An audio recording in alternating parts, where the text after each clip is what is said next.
le Parlement pour Merci, porter cette Madame réforme. la ministre. La parole est à Monsieur Alain David.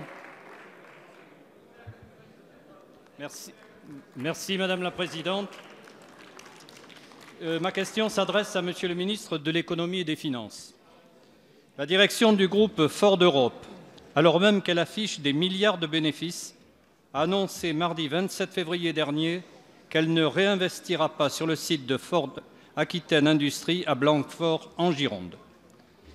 Le groupe explique que la fabrication de la nouvelle transmission 8 vitesses à Ford Aquitaine Industries n'est pas économiquement viable. Une proposition émanant des salariés qui travaillent depuis plusieurs mois en partenariat avec les pouvoirs publics locaux à l'avenir de l'entreprise. Les emplois du site sont protégés par un accord quinquennal passé entre Ford et les pouvoirs publics. Cette aide représente un montant total de 25 millions d'euros.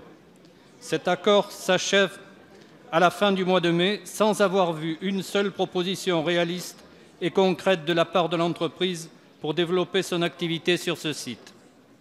Ce sont aujourd'hui à nouveau près de 1 000 emplois qui sont menacés dans le cadre probable d'un plan social facilité par les récentes ordonnances. Monsieur le ministre, vous avez exhorté le groupe Ford à travailler afin de garantir la pérennité de ce site industriel et de maintenir l'emploi à long terme. Pouvez-vous nous dire quels moyens vous comptez mettre en place afin de trouver une solution pour le site de Blanquefort et permettre à cette usine de développer son activité et conserver ses emplois? Monsieur le ministre, il faut sauver Ford et il faut sauver les travailleurs de Ford en Gironde. Merci, Monsieur David. La parole est à Monsieur Olivier Dussopt, secrétaire d'État auprès du ministre de l'Action et des Comptes publics. Merci Madame la Présidente, Mesdames et Messieurs les députés, Monsieur le député David. Le groupe Ford, vous l'avez rappelé, a récemment annoncé sa volonté de ne pas investir sur le site de Blanquefort, qui compte près d'1 millier de salariés. Il s'agit d'une mauvaise nouvelle, vous la déplorez, le gouvernement tout entier la déplore. Dès l'annonce de cette décision, le ministre de l'Économie, Bruno Le Maire, a tenu une réunion de crise avec les représentants des salariés et les élus concernés. Et le 2 mars, il a obtenu que Ford maintienne le niveau de charge du site jusqu'à fin 2019. Il faut donc mettre à profit ce délai pour faire en sorte de trouver des solutions durables pour le site. Pour l'État comme pour les salariés, le premier responsable de la pérennité du site de Blanquefort, c'est le groupe Ford, et le groupe Ford lui-même, qui à ce jour est encore bénéficiaire. C'est à lui de proposer des solutions permettant d'assurer la pérennité de ce site industriel et de garantir que d'éventuelles restructurations qu'il souhaiterait mener le soient de manière responsable. Il ne faut pas réitérer la mauvaise expérience de 2011, lorsque Ford avait tenté de céder le site à un industriel trop fragile et avait dû le reprendre aussitôt après.